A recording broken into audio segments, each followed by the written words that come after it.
déguisé. Un renard plein d'esprit, d'adresse, de prudence, à la cour d'un lion servait depuis longtemps.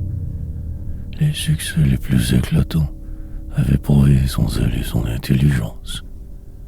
Pour peu qu'on l'employât, tout à fait allait bien.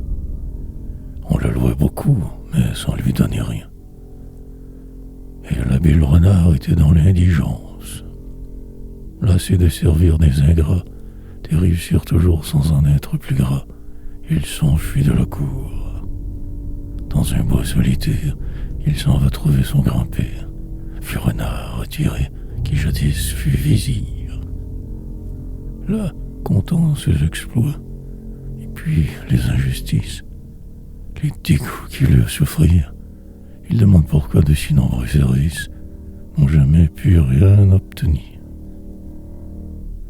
Le bonhomme renard, avec sa voix cassée, lui dit: Mon cher enfant, la semaine passée, un blaireau, mon cousin, est mort dans ce terrier. C'est moi qui suis son héritier. J'ai conservé sa peau, mais là-dessus la tienne, et retourne à la cour. Le renard, avec peine, se soumit au conseil.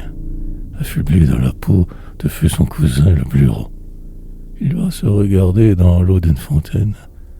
Se trouve l'air d'un seau, tel qu'était le cousin.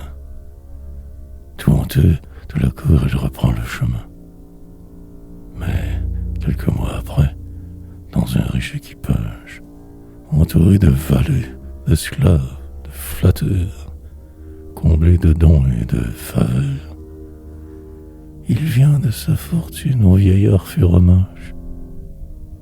Il était grand vizir. Je te l'avais bien dit, s'écria alors le vieux grand-père. Mon ami, chez les grands, quiconque voudra plaire, doit d'abord cacher son esprit.